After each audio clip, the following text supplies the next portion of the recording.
Langit pagi itu seolah sedang menahan tangis. Awan kelabu menggantung di atas langit desa Cempaka, tempat Salsabila lahir dan tumbuh. Udara lembab, aroma tanah basah terasa samar, dan suara petir di kejauhan seperti mengabarkan sesuatu yang akan datang, entah baik, entah buruk. Salsabila berdiri di depan cermin kamarnya, memakai kebaya putih yang baru dijahit seminggu lalu. Hari ini seharusnya menjadi hari paling indah dalam hidupnya, hari di mana ia menikah dengan Fikri, lelaki yang selama 2 tahun ini menjadi pelabuhan doanya. Namun di balik senyum tipisnya, ada tatapan mata yang gugup. Jemarinya gemetar saat merapikan kerudung renda di kepalanya. "Sal, udah siap, nak?" Suara ibunya, Bu Marni, terdengar dari luar pintu. "Iya, Bu, sedikit lagi," jawabnya pelan. Ketika pintu terbuka, ibunya masuk dengan senyum penuh haru. Wajah Bu Marni sudah lembut dimakan usia, tapi di matanya terpancar kebanggaan. Ia menatap putrinya dari ujung rambut hingga ujung kaki. "Masya Allah, cantik sekali anak ibu," katanya sambil menahan air mata.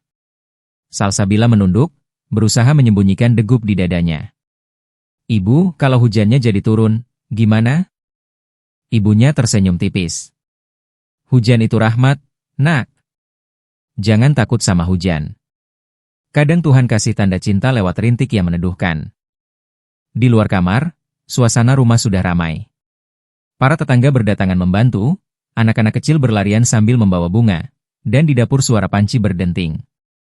Semua tanpa sibuk menyiapkan pesta sederhana di halaman rumah. Namun satu hal yang membuat semua orang khawatir, langit semakin hitam. Kenangan sebelum hujan. Fikri dan Salsabila tidak bertemu karena kebetulan. Mereka dipertemukan di sebuah pengajian mahasiswa 3 tahun lalu. Fikri, anak seorang guru agama, sederhana tapi lembut tutur katanya. Salsabila, seorang desainer kecil yang membuka butik di rumah, dikenal anggun dan mandiri.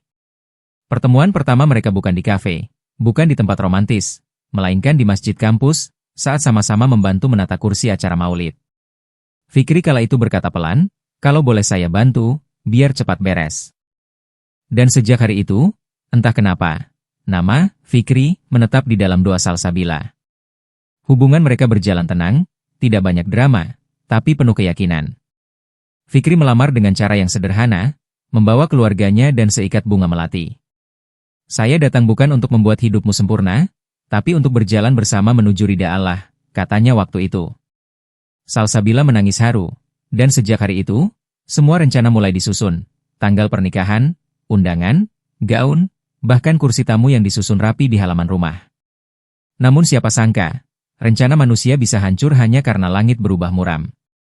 Ketika langit turun air mata. Jam menunjukkan pukul 9.30 pagi. Panggung akad sudah berdiri di halaman rumah, ditutupi tenda putih, dihiasi bunga melati dan daun kelapa muda. Musik rebana sudah siap, dan tetangga mulai berdatangan dengan baju terbaik mereka. Tapi angin tiba-tiba bertiup kencang. Daun-daun pisang di belakang rumah bergetar hebat, dan aroma tanah basah makin kuat. "Ya Allah hujan, jangan dulu," gumam Salsabila di balik jendela. Petir menyambar. Lalu, biur. Hujan turun deras. Panik seketika menyelimuti halaman rumah. Para tamu berlarian mencari tempat berteduh, kursi-kursi plastik terbalik, bunga melati basah kuyup. Air mengalir deras ke halaman yang berubah jadi genangan. Bu Marni memegang dada, sementara ayahnya, Pak Rahmat, mencoba menenangkan panitia. "Tenang, semua. Kita beresin dulu kursinya, tenda sebelah utara bocor." Salsabila hanya bisa berdiri di jendela, air matanya bercampur air hujan yang masuk lewat sela jendela. Ia memandang langit dan berbisik lirih, "Ya Allah, kenapa hari ini?" Teleponnya bergetar. Pesan dari Fikri masuk. "Sabar ya, Sal. Aku masih di jalan, hujannya deras banget. Tapi aku datang, insya Allah aku datang." Namun menit demi menit berlalu, dan hujan tidak kunjung reda. Bahkan lebih deras dari sebelumnya. Doa di tengah badai. Di ruang tamu, keluarga besar sudah berkumpul. Beberapa tamu mulai resah, bahkan ada yang menyarankan menunda akad. "Kalau begini terus, bisa-bisa panggilan penghulu juga tertunda," kata tetangga sebelah, Bu Narti. Sayang sekali, padahal sudah rapi semuanya, timpal yang lain. Suasana berubah muram. Namun di tengah semua itu, Bu Marni duduk di samping putrinya, menggenggam tangannya erat. "Sal, kamu tahu nggak?" katanya lembut. "Dulu waktu ibu nikah sama bapak, juga hujan deras begini. Tapi justru di situ ibu merasa paling diberkahi. Hujan itu tanda rahmat, bukan musibah." Salsabila hanya mengangguk, tapi suaranya bergetar. "Tapi, Bu, semua rencana kita berantakan." "Iya, Nak," jawab ibunya, "rencana manusia bisa gagal. Tapi rencana Allah nggak pernah salah." Air mata menetes tanpa bisa ditahan. Ia menatap keluar jendela, dan di luar sana, para tetangga justru mulai tertawa, bergotong royong memperbaiki tenda yang roboh, menutupi makanan dengan plastik, dan anak-anak malah main hujan sambil berteriak gembira. Ada sesuatu yang hangat di dada Salsabila. Mungkin beginilah caranya Tuhan menguji kesabaran di hari yang seharusnya sempurna. Seseorang datang bersama hujan. Tepat pukul 10.47, suara klakson terdengar di ujung gang. Semua kepala menoleh. Itu mobil hitam, dengan kaca depan penuh percikan air. Fikri keluar dari mobil dengan jas basah kuyup. Di tangannya, payung hitam yang tak mampu menahan derasnya hujan. Tapi langkahnya mantap. Ia berjalan cepat menuju rumah Salsabila. Begitu sampai di depan pintu, Salsabila berdiri kaku. Wajah Fikri basah, rambutnya menempel di dahi, tapi senyum di bibirnya tulus. "Maaf aku telat, Sal," katanya lembut. Salsabila menatapnya, dan tiba-tiba semua beban di dadanya luruh. "Gimana kalau kita tetap lanjut akadnya, meskipun hujan?" tanya Fikri. Salsabila terkejut. "Tapi tamunya?" "Biarkan saja. Yang penting kita disaksikan langit dan bumi, dan tentu Allah." Salsabila menunduk, air matanya mengalir pelan. "Baik." Hujan yang menjadi saksi. Dan begitulah, akad nikah itu tetap dilangsungkan, di ruang tamu sempit, dengan genangan air yang masuk dari bawah pintu, suara rintik hujan di atap, dan bau tanah basah yang memenuhi udara. Penghulu duduk di kursi plastik, saksi dari dua tetangga, dan keluarga terdekat mengelilingi mereka. Ketika Fikri mengucap, "Saya terima nikahnya Salsabila binti Rahmat dengan mas kawin seperangkat alat salat dibayar tunai." Suara hujan seperti ikut menyertai, deras, tulus, dan penuh makna. Semua orang menangis.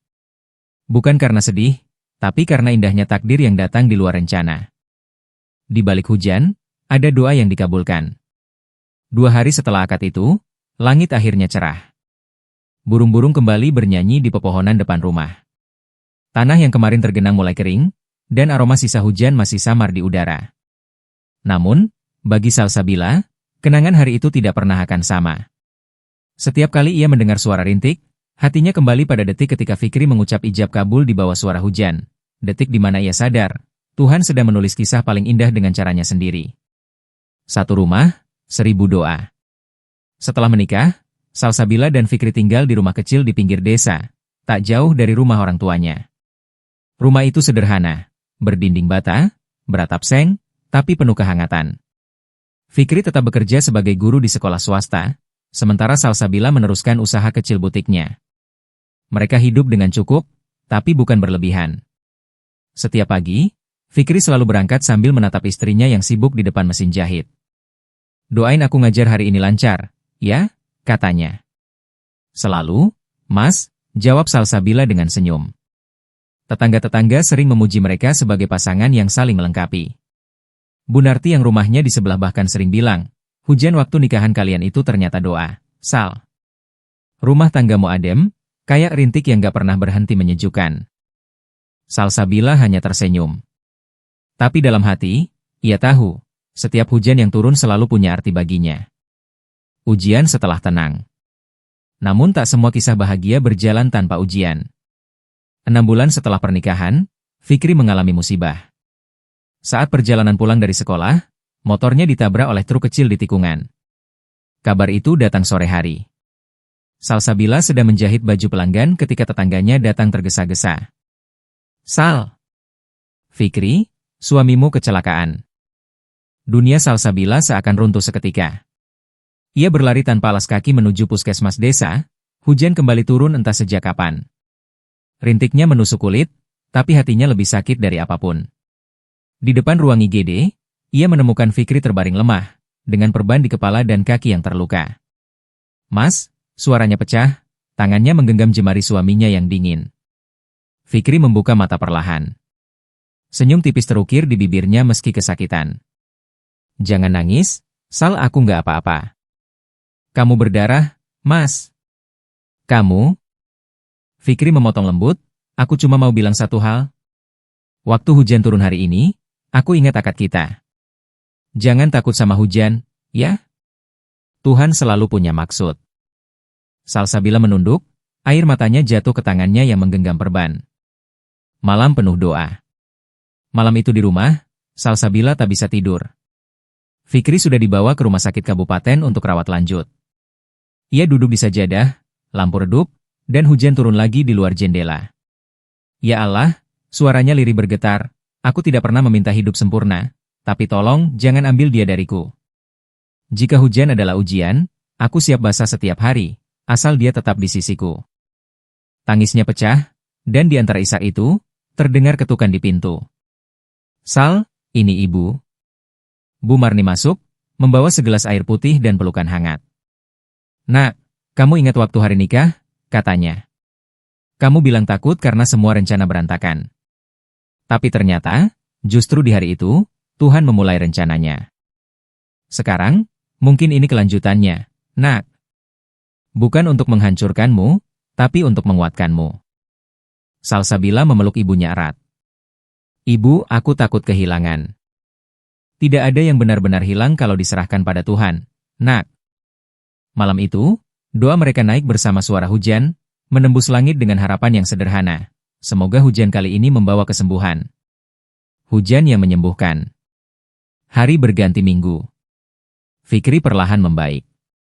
Luka di kepalanya sembuh, kakinya sudah bisa digerakkan meski harus dibantu tongkat. Suatu pagi, Salsabila sedang menyapu teras ketika hujan gerimis turun. Fikri keluar dengan langkah tertatih, membawa 2 cangkir teh hangat. "Mas, jangan keluar, nanti masuk angin," kata Salsabila. "Biarin. Aku mau lihat hujan bareng kamu." Mereka duduk di bawah atap, menatap rintik yang jatuh di halaman. "Aku baru sadar," kata Fikri pelan, "hidup ini nggak selalu tentang rencana. Kadang Tuhan sengaja menunda bahagia kita, biar kita belajar menghargai setiap detiknya." Salsabila menatap wajah suaminya, yang kini tampak lebih dewasa dan bijak. "Kalau dulu aku nggak siap hujan," katanya lirih, "sekarang aku ingin belajar menari di bawahnya." Fikri tersenyum, menggenggam tangan istrinya. "Dan aku janji, selama aku bisa berdiri, aku akan jadi payungmu, Sal." Mereka berdua diam, menikmati hujan yang menetes lembut. Rintiknya membawa kedamaian. Tidak ada pesta mewah, tidak ada musik keras, hanya 2 insan yang mengerti bahwa cinta yang dirahmati tidak butuh sempurna, cukup disyukuri. Kabar bahagia dari langit. 3 bulan kemudian, hujan kembali turun deras. Namun kali ini, air mata Salsabila bukan karena sedih. Ia berdiri di depan Fikri, memegang hasil pemeriksaan dokter, 2 garis merah. "Mas," suaranya bergetar, "aku hamil." Fikri menatapnya tak percaya, lalu tertawa di antara air mata. Ia sujud syukur di lantai ruang tamu, sementara suara hujan di luar seolah ikut bersujud bersama. "Hujan lagi, Sal," katanya sambil menatap ke jendela. Salsabila mengangguk, meneteskan air mata bahagia. "Mungkin ini caranya Tuhan bilang waktu itu bukan hari yang gagal, Mas. Tapi hari di mana Dia mulai menulis kisah baru untuk kita." Fikri menarik istrinya ke pelukan. "Dan kita harus terus percaya, hujan gak selalu berarti duka. Kadang, itu tanda bahwa langit sedang menumbuhkan sesuatu yang indah." Pas mengguyur lagi, halaman rumah mereka ramai. Para tetangga berlarian meneduh. Tapi bukan karena panik, melainkan sudah jadi kebiasaan. "Kalau hujan, kita ngumpul di rumahnya Bu Salsabila aja," teriak anak-anak kecil. Rumah kecil itu seakan menjadi tempat paling hangat di tengah hujan, karena selalu ada tawa, doa, dan teh manis di meja. Bu Marni yang kini lebih sering berkunjung, duduk di kursi bambu sambil menatap menantunya dengan mata berkaca-kaca. "Ibu selalu bangga sama kamu, Sal. Waktu hari pernikahanmu hujan, ibu takut kamu kecewa. Tapi lihat sekarang." Salsabila menggenggam tangan ibunya. Ternyata hujan itu bukan penghalang bahagia, Bu. Justru lewat hujan, Allah ngajarin aku arti sabar dan syukur. Ujian terakhir dari langit. Namun, sebagaimana hidup, kebahagiaan selalu diuji. Suatu pagi di bulan Desember, Fikri jatuh sakit. Awalnya hanya demam, tapi perlahan tubuhnya melemah. Dokter bilang, Fikri harus istirahat total karena ada gangguan pada jantungnya. Salsabila terdiam lama di depan kamar. Ia kembali melihat hujan turun di luar jendela. Seperti dulu, seperti hari-hari yang pernah ia lewati dengan air mata dan doa. Malam itu, ia memeluk suaminya yang terbaring lemah. "Mas, jangan tinggalin aku ya. Aku belum bisa sendiri," katanya lirih. Fikri tersenyum, meski napasnya berat. "Aku nggak kemana-mana, Sal. Aku cuma akan pulang dulu ke tempat yang lebih tenang. Kalau nanti hujan turun, anggap aja itu aku yang nyapa kamu dari langit." Salsabila menangis terseduh. "Jangan bicara begitu." Fikri mengusap pipinya pelan. "Ingat hari nikah kita? Waktu itu kamu takut karena semua rencana berantakan. Tapi justru dari situ Allah kasih kita kebahagiaan, Aisyah, dan hidup yang penuh berkah. Sekarang pun begitu, Sal. Jangan takut sama hujan. Tuhan gak akan kasih badai tanpa alasan." Beberapa hari kemudian, hujan turun lebih deras dari biasanya. Dan di hari itu, Fikri pergi untuk selamanya. Hujan yang tak pernah benar-benar pergi. Pemakaman Fikri digelar sederhana, tapi penuh orang. Semua tetangga datang, membawa payung, sebagian bahkan menangis. Aisyah kecil digendong Salsabila, sementara Bu Marni menopang bahu putrinya yang lemas. Langit menangis bersama mereka. Rintik hujan membasahi tanah makam yang baru digali, dan di antara isak tangis itu, Salsabila berbisik lirih. "Ya Allah, dulu aku takut pada hujan, lalu kau jadikan hujan saksi kebahagiaan kami. Sekarang, kau kirimkan lagi untuk menuntun aku melepasnya. Terima kasih untuk setiap rintik yang kau kirim, karena selalu ada makna di baliknya." Ia menatap nisan suaminya dengan senyum yang lembut, meski air mata masih menetes. "Mas, aku janji, setiap kali hujan turun, aku nggak akan bersembunyi. Aku akan menyambutnya, karena aku tahu, di balik setiap tetesnya, ada doa dan cinta dari kamu." Beberapa tahun kemudian, waktu berjalan. Aisyah tumbuh menjadi gadis kecil yang ceria. Ia mewarisi senyum lembut ayahnya dan keteguhan ibunya. Setiap kali hujan datang, Aisyah selalu berlari ke teras sambil tertawa. "Ibu, hujan. Ayo kita main." Salsabila hanya bisa tersenyum. Ia menatap ke langit abu-abu, lalu berkata pelan, "Ya Allah, bahkan di rintik ini, aku masih bisa melihat cinta Emu." Ia mengambil payung, menggandeng tangan putrinya, dan mereka berjalan keluar. Hujan turun lembut, membasahi halaman yang dulu jadi tempat akad mereka. Dan di tengah suara hujan, terdengar gema azan dari masjid kecil di ujung desa. Salsabila berhenti sejenak, menatap langit. "Aku nggak takut lagi, Mas. Karena aku tahu, takdir Emu selalu lebih indah dari rencanaku." Penutup. Di antara rintik hujan, ada kisah cinta yang tak pernah padam. Tentang seorang wanita yang belajar dari kehilangan, tentang hujan yang semula dianggap musibah tapi ternyata anugerah, dan tentang Tuhan yang menulis kisah paling indah dengan cara yang tak pernah bisa ditebak manusia. Hujan bukan pertanda gagal. Kadang, itu cara Tuhan menumbuhkan taman dari hati yang dulu sempat retak. Dan setiap kali langit menangis, bumi pun tumbuh. Seperti hati Salsabila yang kini menemukan kedamaian sejati.